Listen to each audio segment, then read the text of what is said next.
Hello everybody and welcome back to another episode on the Hermitcraft server. Right now I was about to hit spacebar repeatedly.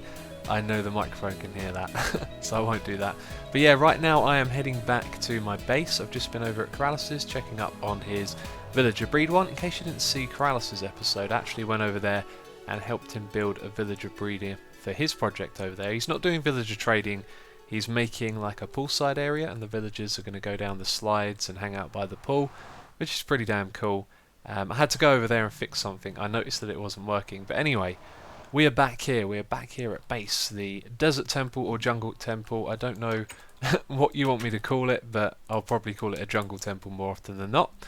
I have been making progress, as you can see here. I've been expanding the wastelands over in this direction. This is surprisingly quick to do. It doesn't take long to do a large batch, and I kind of feel like it won't take me long to get the rest of this done.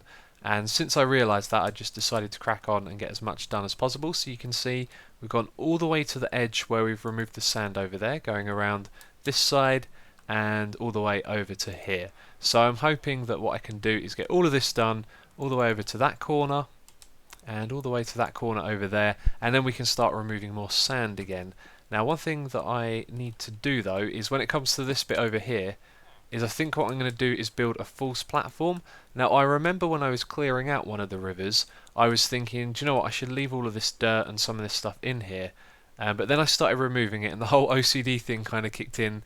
Now that I started, I've got to remove it all, so this is probably just going to have a fake surface somewhere around there at that kind of height where I'm pointing at, and then everything underneath it will just be lit up with torches.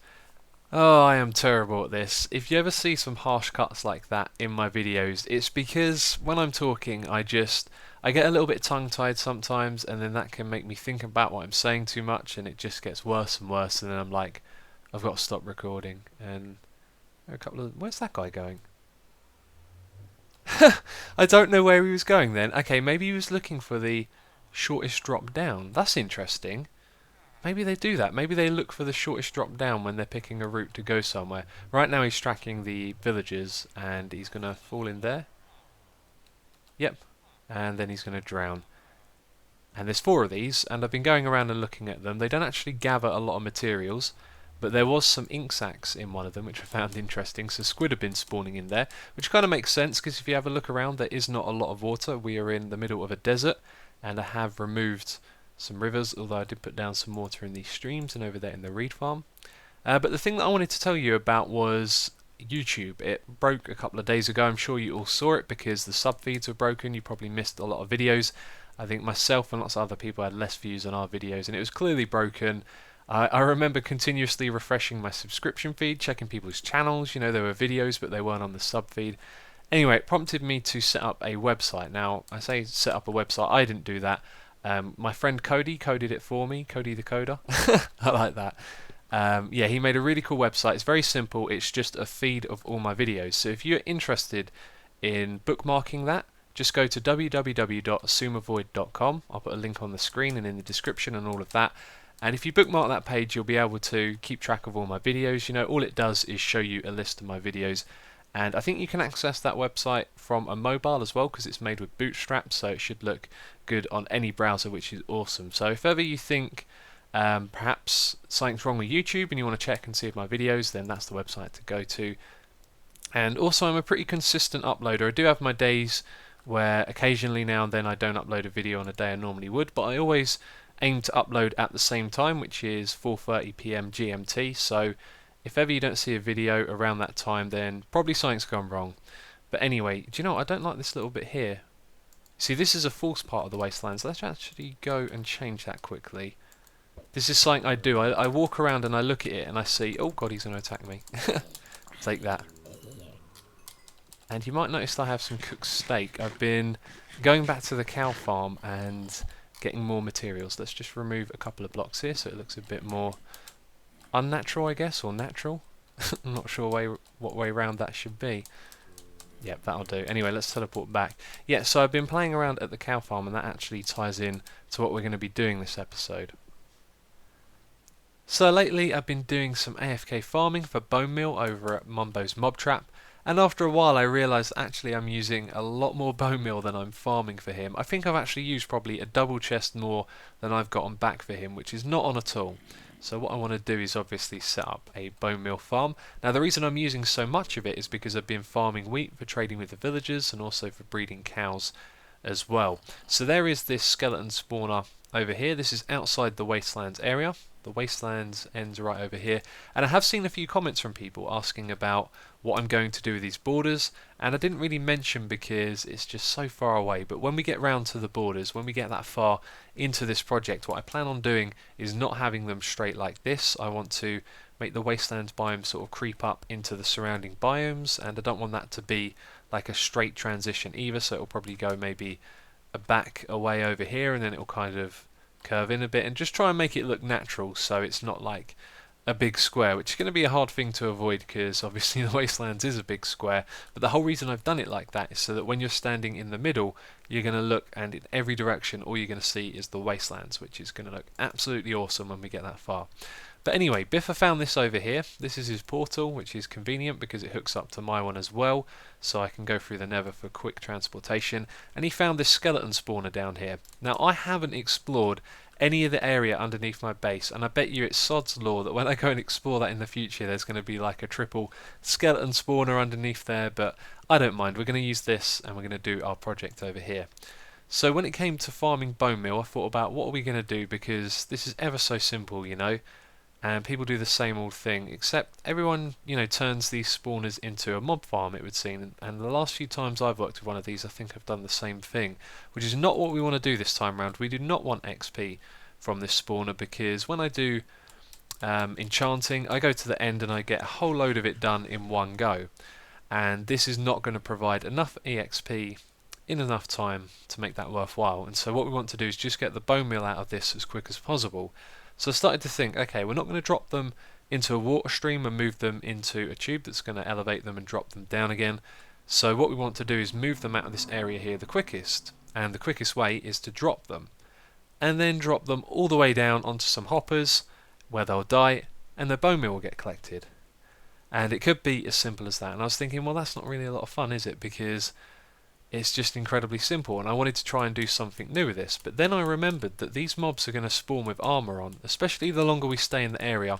They're going to be spawning with armor on, and they will have enchantments, and when they hit the bottom of that drop, some of them will survive, and so we need a way to kill them. So I started thinking about, well, what could we do that possibly hasn't been done before? And I have an idea that I don't know if it's going to work or not. We're going to go into a test world and find out. But I'm thinking if we have shifting floors at the bottom, so let's say this is our floor, we've got the string on the top to activate it, the mob falls down, it dies from the fall damage, then the floor shifts and the items fall through it into some hoppers. Now if the mob survives, when the floor shifts they're going to fall into it, and then they're going to be inside solid blocks, so they're going to get crushed. And I think that's how it will work, because then when they die, their items will land on the string, they'll activate it again, and the items will go into the hopper. And probably something is going to go wrong, but let's go into a creative world and see if that works. Have a look at who's online. Red Eyes. Red Eyes is back. He's going to be on a holiday again, I think, for a little while, so he's going to be able to play again, which is awesome. If you guys haven't seen Red Eyes before, I'm a big fan of his videos, and hopefully he'll be putting them out now that he's back on. But yeah, I was hoping to come back when I was in a creative world and show you the results to my testing, but you know what, it didn't work. Items do not fall through moving blocks, which is very unfortunate, because otherwise we would have had a new trap idea right there. So I started to think about the alternatives. There is the lava trap. You can drop them through lava, and the problem with that is if the enchantment that the skeleton has is fire resistance, then there's a chance that they could survive the drop and survive the fire damage from the lava. So that one is kind of out of the question, but otherwise they would land and then burn to their death is the idea with that. So then I thought of another thing we could do, because we're out here in the desert, we're working with villagers. We could have a villager at the bottom of our trap, so the skeletons fall all the way down, they die, and the ones that survive, they go towards the villager. Now the problem with that is that the villagers are going to attract zombies. We're in an area where I haven't gone caving, and you know what's going to happen? Loads of zombies are going to come towards this villager, and it's going to cause lag issues, and to solve that I would have to do a hell of a lot of caving, and then it would probably take quite some time to get every spot, so that doesn't seem like a good idea to me. That's going to cause more problems than it's worth. So we're actually going to go back to a traditional drowning trap. This time though it will be slightly different, because usually what happens is you send the skeletons into one area and they drown inside one little bit, and then you can collect their drops from one place, and that's just from where the design has been done before we had hoppers. So this time what I'm going to do is have a wide drowning trap and then have hoppers going across and into a single chest, and that means it's just quicker for the skeletons. They're going to fall down into the water stream, they're going to go along to where the drowning trap is and go straight into it. They won't have to fight for a space in it, if that makes sense. If you've seen one of those traps before, it probably will. But anyway, I'm going to crack on and start building this. So, it has been some time since I last recorded. Survival Minecraft takes a long time to do, especially when you're travelling back and forth, because you keep forgetting something. I've had my inventory full of items for ages, and I'm going to go back and pick up things as I change stuff, but it's been slow and it's been tedious. But we're at a point now where we're going to see how this is all going to come together, and we've got 3 skeletons drowning at the moment. This is going to be the viewing platform. Now, originally, I wasn't too sure what I was going to do, but I thought I wouldn't have a viewing platform. I'd just have a room that you can stand in, and there would be some chests for you to get your bone meal from. But I think this is going to be much better, you know. When you hear AFKing, you're going to turn off your sound anyway, but you can also have a look over and see the skeletons drowning. And I've got to say, this spawner feels a little bit slower. Maybe because it's because I'm standing here, you know, this bit has been done, and I'm waiting for the skeletons to spawn, but it feels like it's a little bit slower than usual. I don't know, I just thought there'd be more skeletons. So anyway, we should go and have a look in there so you can see what the room is like. I actually went onto my creative server and spent ages looking at different materials, trying to find something to do for that room, and then after a while I realised that I'm probably never going to see the inside of this room, so why bother making it look pretty? There you go, I've made it all out of smooth stone, and the lamps come down by 1 block, which I think looks cool, but again, you're never really going to see it. And you might be wondering about the light levels. I have checked. All of the area up here has a low enough light level for those skeletons to spawn, but the bottom of the room is nice and illuminated. But anyway, when those skeletons drop down, they're going to drop outside of the area which is called the escape area, I do believe. So there is like an invisible area around this spawner, and when skeletons are inside of it, it's only going to spawn up to 6. But they drop down below that area, and the drowner is below that area as well.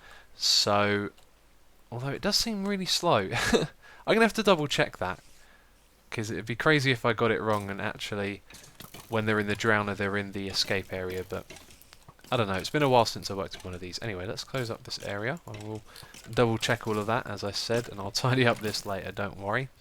And so what we're going to be doing next is building the room back here. I've got something special that I want to put on that side of the room. We're going to have the nether portal on this one, and then over on this side we're going to have a row of chests that are going to have all of the items that come out of this right here. So there'll be an item elevator to take it up, and then they'll go across into the chests. We're probably going to have them stacked 3 high double chests, so as long as you AFK here, you know, it's going to have plenty of storage to gather all of the materials or different items. And up here, by the way, there is a little room with a couple of spiders, 3 spiders now, and there was a creeper in there as well. Let's actually just have a quick nosy. Oh, I knew it, there's sand above it. Let's get rid of the sand. I think we're not going to be able to see the creeper anymore. I don't know where he is, but there was definitely a creeper in there. Oh, right as I record. So, I was very paranoid for a moment there. The escape area is 9 high and 17 wide, and in both directions. So that means basically 8 blocks in either direction, including the block itself. And then for up and down, it's the 1 block in the middle, 4 above, and 4 below. So 1, 2, 3, 4. So that block right there is outside of the escape area. So the escape area is this block at this height. Oh, I'm getting shot. That doesn't help. Sorry. This one right here, which is what we're standing on. So if we go around the side here, it's this height here. That's inside of the escape area. And if you have a look, I got it just right. You can see here they are actually outside of it. And there's quite a lot of them there at the moment as well. So I have a customer for all of the sand that we've collected here. Zombie Cleo is online at the moment, and she was saying she was going to go dig some sand. I mentioned that I had loads here. and then we started discussing prices for the sand, and I said, how about a diamond a chest? OMW. Not sure what OMW means. But yeah, so a diamond a chest, she wants 10 double chests. I've obviously got enough right there, and then we're going to use all of this sand. And so that's 20 diamonds for 10 double chests of sand, which is going to be interesting, because it got me thinking, you know, how much does it take to fill one of these up? Now, a diamond for a shovel to repair one of these, I can do that. But do I get more sand? I'm pretty sure I get way more sand than you see in one chest right there for one of these spades. So I think it's a good deal. But what do you guys think? Let me know in the comments, because I could sell this stuff at that price. I think that's pretty decent. Maybe put up a noticement at spawn: if you need sand, come to Xisumo. He's digging out a desert. And I haven't made any progress at outside. I was about to come up here and have a look. But let's have a look again anyway, because I really like this place. It looks awesome. So Zombie Cleo's here. I was just telling her that if you break the chests, the sand goes everywhere. I learnt that the hard way. I don't know why, but for some reason it gets pushed up above the blocks and below them as well. Oh, and here are my diamonds. Thank you. 20 diamonds. I think that's a good deal for 10 chests. So that is, say, all of those ones there and that one right there. Not a bad deal at all. Oh, and that gives me a stack. It looks like our villager has gone. He's not in the minecart, because I can get in it. I don't know how he got out of it. That is annoying. Well, we know not to store them in minecarts, I guess. And I've been trading so much here. Check out all the emeralds I've got. Soon we're going to have a whole block of emeralds. And I said I wouldn't do much more trading on camera, and haven't, but I've been trading with these guys right here. Some of their trades are excellent, because if you don't have the paper trade on the first one, if I unlock this and get paper trade, then the one after that might take quite a few attempts to get the next trade, and so it refreshes the paper trade and it makes trading really easy, which is great. It has been quite some time yet again. I think today I just don't have the survival groove, as it were. Things have taken me quite some time, and I decided to work with sandstone. And sandstone's one of those blocks that doesn't really work well with a lot of other materials. And one of those materials is stone slabs. That's why you can see that here. And I've kind of gone through a lot of design changes, you know, all these different things here. The borders, I've tried at different sizes and a few different materials as well, and after a lot of rearranging I've sort of gone with this right here. Now it's obscured by this, which is I'm going to remove quickly. So you can see the room looks a little bigger now that that's gone, and it's also quite narrow. And I tell you what, this sound is really getting to me. I've been hearing it for ages, just the skeletons drowning all the time. But we have actually got a lot of goodies in here, as you can see. So that's probably about half a chest of bone meal right there, and that has actually taken quite some time to get. And I'm starting to wonder if all the time that I'm going to do AFKing here, I should probably do a Mumbo's mob farm. Maybe I'll get more bone meal that way. But anyway, it's nice to do a little project like this, something different. And what are we going to do? Well, I have got to put in the storage over here.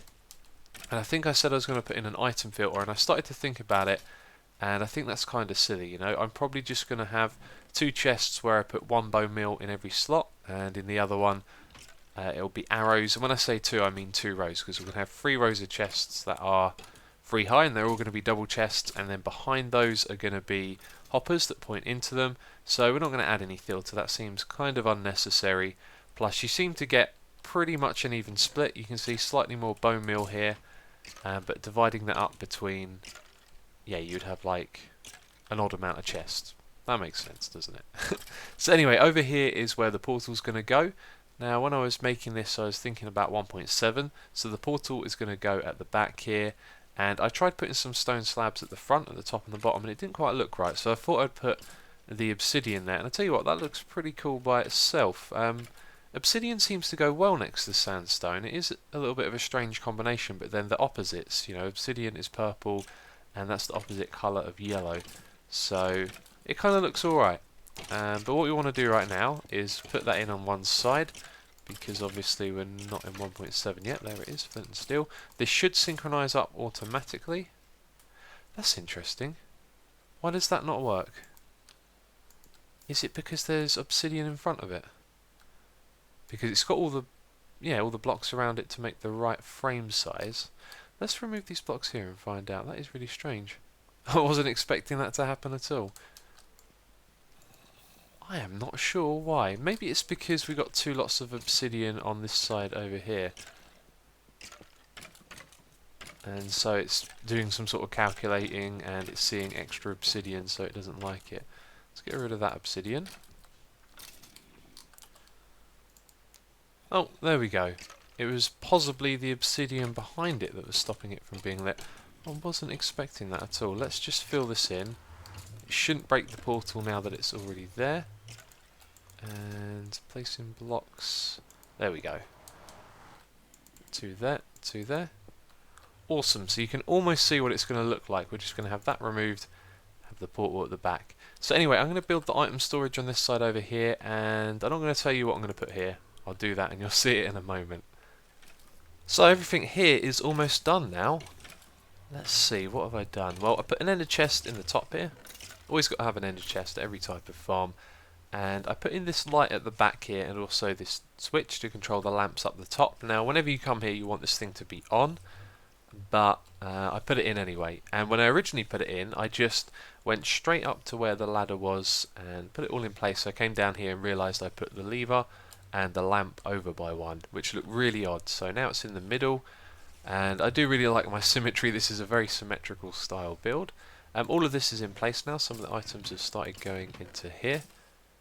And it's transferring all of the bone meal at the bottom. So I didn't use my own item elevator design because my one is not silent. I had a little search around and I found this one. I'll put a link to this in the description box actually. If you're looking for a silent item elevator that works in 1.6, then check the description box. I can't remember who it was.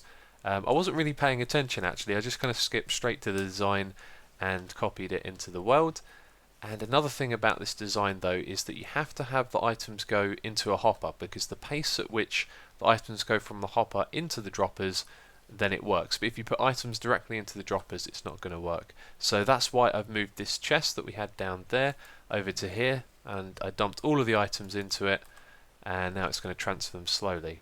And yes, the water is running out from the drowning trap. That's just so the chest stays open. Just a little bit of convenience there rather than rearranging a bunch of stuff to make that work. So let's go through here. We're going to do the last bit of this room, which is this bit right here. I have a piston there. I have some ice in my inventory. And we have a half slab which is going to go there. So you might be able to guess what I'm about to do. I haven't done something like this before, so there's a really good chance that I'm going to mess this up. Now we're going to remove some of the blocks here, so the water's going to flow out into the room, and we're going to try and push a skeleton into there. I have resistance and regeneration, my health is full. I also wanted to take off, actually I'll just take off my feather falling boots I think. They are actually getting worn out. Let's take that, put that there. Okay, so we've got 3 guys. We're going to try for this one. Yes, he's coming out. Excellent, and he's shooting me, that's great. So let's block, oh, actually let's not block that up. And what was that noise? That was Facebook. I've got Facebook open. I think that's the first time I've ever done that in a video. Okay, come on guy. Do you know what, he's hitting me too fast. We need to get rid of the rest of this water I think, because that's slowing me down. And do you know what, I'm not regenerating fast enough here, am I? Okay, right, let's try and get this guy away from the lever. Come on dude. Oh no. I'm going to have to put water over here somewhere, aren't I? Oh, this isn't very pleasant. I thought this would go a lot quicker. Wow. There we go. So now that's going to push him away. We can move quick enough, which I know we can't. He's going to kill me at this rate. I'm going to have to run away, which I can't do. Oh man, oh man. Ah, you're going to have to die. Oh, that was a failed attempt. Oh, look at all these arrows. Brilliant. Ah. Okay, I'm going to have to rethink my strategy here. So, a little bit of preparation is a good idea. The only thing I haven't done is blocked off the water at the bottom. But that's fine because it'll still send a skeleton into the middle. That guy's spinning around. And now it's a bit of a waiting game. However, I think what I'll do is I'll break all of this first. And now it's going to be a pain to break the one at the bottom. And I can actually just wait here now, because if one of the skeletons comes into this bit, it's going to get pushed all the way across. Then I can place down the half slab, hit the lever, and put them in. I'm being shot, and that tells me that we have some skeletons. We've got 2 of them, we only need 1 for this, so I'm going to kill the guy here. Go away. Ah, there we go. And then we're going to put a half slab there so the other one can't escape. Then let's block up this water and make things a little bit easier. It's so annoying swimming around in water when you're trying to move about. There we go, that gets rid of that. So let's remove these blocks. This guy is going to be able to hit me. And then when we put the ice on him, he shouldn't be able to. Can you hit me? Yes, yes you can. And we hit the lever. And you can see now this guy can't attack me. So this guy can despawn because I haven't given him a name tag. But the idea is that I wanted to have a skeleton there. It doesn't look so great now that I've done it actually. And I was going to ask you guys if you wanted to give him a name. It doesn't look so great because his hitbox kind of comes out of the ice a little bit, especially the bow at the front. So maybe what we could do is just trap one behind glass. That would probably look a little bit better. But you guys let me know. Do you like the look of this guy in the ice? I think we've got to change that. And also these slabs look a little bit awkward as well. So to tidy up that, we could put him a bit further back. We could have a load of glass here, have him standing on a half slab. And he needs a name. So suggest a name in the comment. Let me know if you prefer ice or if I should do glass. And then we will change it up in the next episode. So what did we set out to do this episode? I just saw a golden mob go around the back there, I'm sure of it. Let's go have a quick look. In fact, this area is all covered up. I'll go and look for that in a bit. And I've got to be careful because I don't have my armour on. But this episode we set out to repay Mumbo. I've been using too much of his bone meal, more than I farmed for him. As I said, I think about a double chest. So I've left here a couple of signs explaining why there's a chest full of bones. But there you go, we've repaid him. We've now built our farm. And it's been a while since I was last here, so I'm going to go around and have a look. I know he's been building his village. I've been watching his episodes about that. So I'm going to have a nosy around here. But that is it from me this episode. So as always, thank you very much for watching. And I will catch you next time.